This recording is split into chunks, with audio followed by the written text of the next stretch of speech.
राधे राधे दोस्तों। अभी तक हमने जो पूर्व पीठिका में पढ़ा है उसके आगे का शुरू करते हैं। साहित्य का इतिहास दर्शन।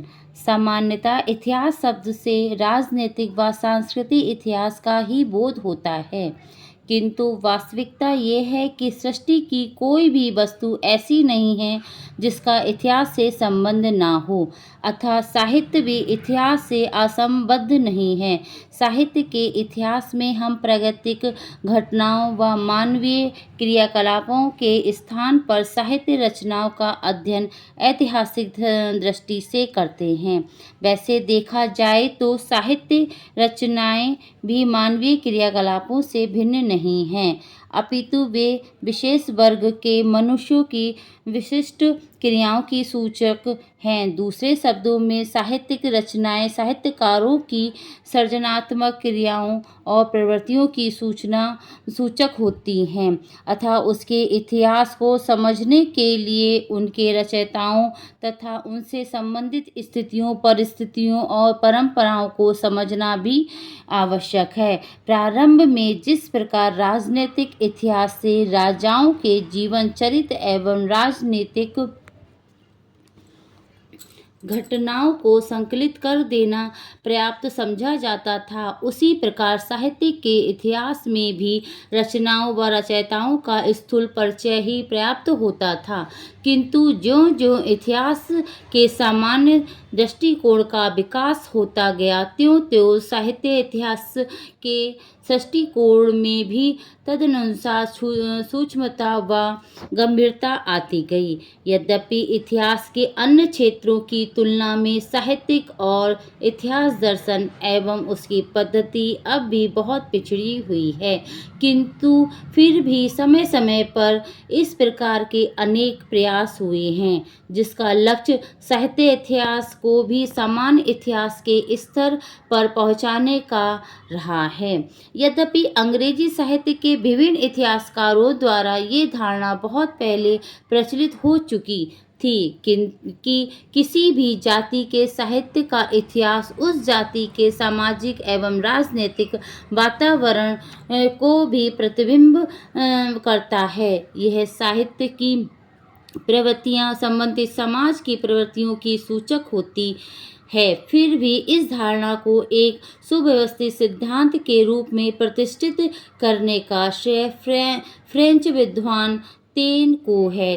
तो हमारे सबसे पहले जो विद्वान हुए हैं वो फ्रेंच के विद्वान तेन, इन्होंने सबसे पहले हमें इतिहास की परिभाषा दी है, जो आगे आपको पढ़ने को मिलेगी, जिन्होंने अपनी अंग्रेजी साहित्य के इतिहास में प्रतिपादित किया कि साहित्य की विभिन्न प्रवृत्तियों के मूल में मुख्यतः 3 प्रकार के तत्व सक्रिय रहते हैं। 3 प्रकार के मुख्य रूप से तेन ने 3 प्रमुख तत्व बताए हैं। वो कौन कौन से बताए हैं?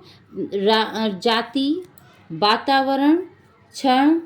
ये इनकी तेन की परिभाषा एग्जाम में बहुत बार पूछते हैं, तो आप लोग इसको याद रखिएगा। 3 प्रकार के तत्व बताए हैं, कौन कौन से? जाति, वातावरण और क्षण। तो इससे आप समझ जाइएगा ये तेन की परिभाषा है। तेन ने अपनी व्याख्या के द्वारा ये भली भांति स्पष्ट किया कि किसी भी साहित्य के इतिहास को समझने के लिए उससे संबंधित जाति, परंपरा, राष्ट्रीय और सामाजिक वातावरण एवं सामायिक परिस्थितियों का अध्ययन विश्लेषण आवश्यक है।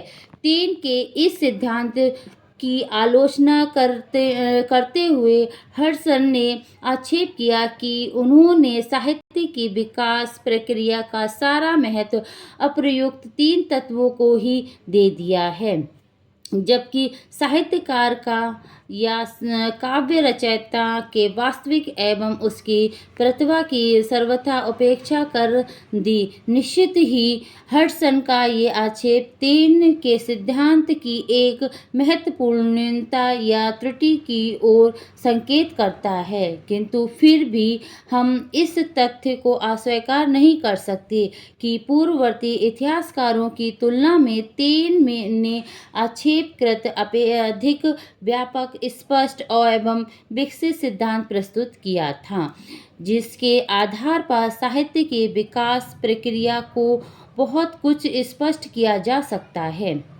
आगे देखिए, साहित्यकार की व्यवस्था में जर्मन चिंतकों का भी कम योगदान नहीं है। वैसे तो उनके द्वारा कई सिद्धांत स्थापित हुए, किंतु उसमें सर्वाधिक महत्वपूर्ण युग चेतना का सिद्धांत है। इस सिद्धांत के अनुसार साहित्य के इतिहास की व्याख्या तदयुगीन चेतना के आधार पर की जानी चाहिए। A.H. कॉफेकिन ने महान कवि गेटे के साहित्य प्रवृत्तियों की व्याख्या युगीन चेतना के आधार पर करके इस सिद्धांत की महत्ता को प्रमाणित किया है, किंतु हमारे विचार में ये सिद्धांत भी एकांकी ही है, क्योंकि साहित्य के विकास में युगीन चेतना का ही नहीं, पूर्ववर्ती परंपराओं का भी न्यूनाधिक योगदान रहा है। अतः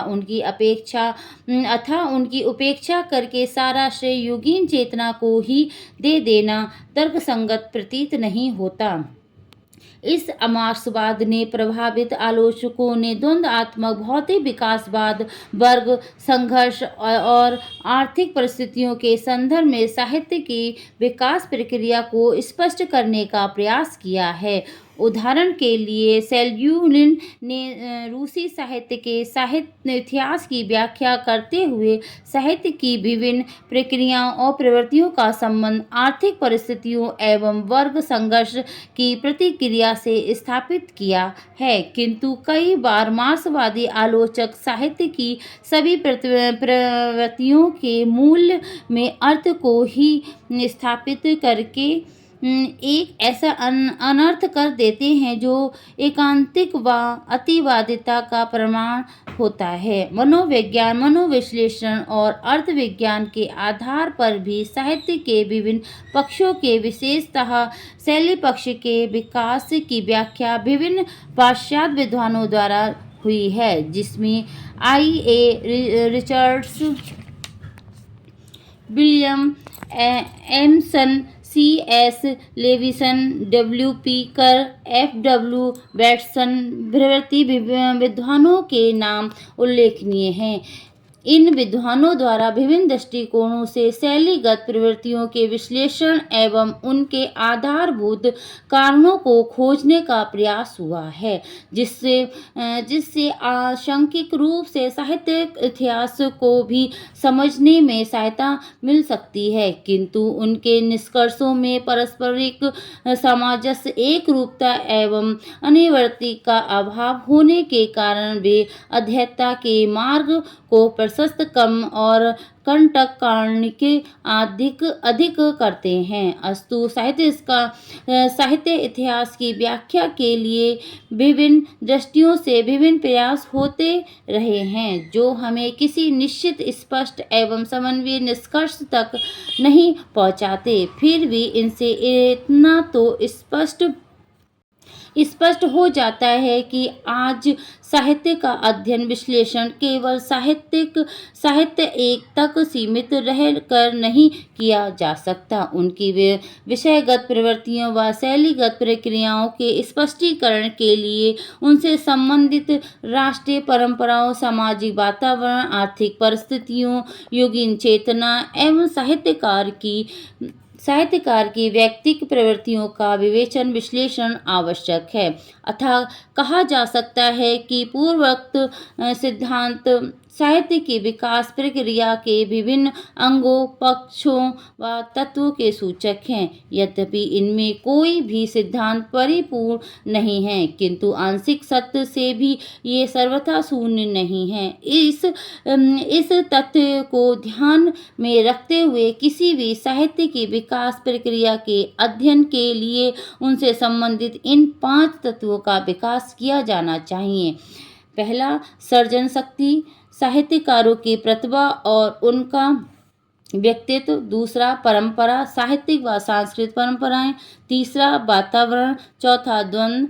पांचवा, संतुलन। वास्तव में ये सिद्धांत दृष्टि की समान विकास प्रक्रिया की दृष्टि से प्रतिपादित हैं, जिसे साहित्य पर लागू करते हुए संक्षेप में कहा जा सकता है। साहित्य के क्षेत्र में भी प्राकृतिक सर्जन शक्ति अर्थात साहित्यकार की नैसर्गिक प्रतिभा परंपरा और वातावरण के द्वंद्व से प्रेरित होकर गतिशील होती है, जिसका चरम लक्ष्य द्वंद्व के दोनों पक्षों में संतुलन स्थापन होता है। वस्तुतः ये द्वंद्व के ही साहित्यकार की मूल प्रेरणा होता है, किंतु स्थिति विशेषण व व्यक्ति विशेषण के अंतर में द्वंद्व का क्षेत्र परिवर्तित होता रहता है। अतः कोई साहित्यकार अपने ही आंतरिक या मानसिक द्वंद्व से परिचालित होता है, तो कोई पारिवारिक, सामाजिक, आर्थिक, राजनीतिक या अंतर्राष्ट्रीय द्वंद्व से। एक क्षेत्र का द्वंद्व संतुलित या शांत हो जाने पर साहित्यकार या साहित्यकारों की सर्जन शक्ति किसी अन्य क्षेत्र में के द्वंद्व की ओर उन्मुख होती है। वस्तुतः परंपरा युगीन वातावरण के अंतर्विरोध से उत्पन्न द्वंद्व ही साहित्य के विभिन्न आंदोलनों और उनकी धाराओं और प्रवृत्तियों को गति देता हुआ साहित्य के विकास प्रक्रिया को संचालित करता है। अतः साहित्य इतिहास की विकासवादी व्याख्या के लिए उन सभी तथ्यों पर विचार करना आवश्यक है जो साहित्यकार के व्यक्तित्व एवं उनसे संबंधित पूर्व परंपरा, युगीन वातावरण, द्वंद्व के स्रोत व अवशिष्ट लक्ष्य आदि पर प्रकाश डालते हैं। साहित्य विकास के उपयुक्त सामान्य सिद्धांत के अतिरिक्त कुछ ऐसे सिद्धांत भी प्रतिपादित किए गए हैं जिनमें साहित्य के रूपांतरक, प्रवर्तनात्मक व गुणात्मक विकास के अध्ययन में सहायता मिल सकती है, किंतु यहाँ इसका विस्तृत परिचय न देकर इतना ही कहना पर्याप्त होगा कि जिस प्रकार समान इतिहास का वैज्ञानिक अध्ययन विकासवाद के आधार पर ही संभव है, उसी प्रकार साहित्य के इतिहास की भी वैज्ञानिक व्याख्या के लिए विकासवाद सिद्धांतों का आधार ग्रहण करना आवश्यक है।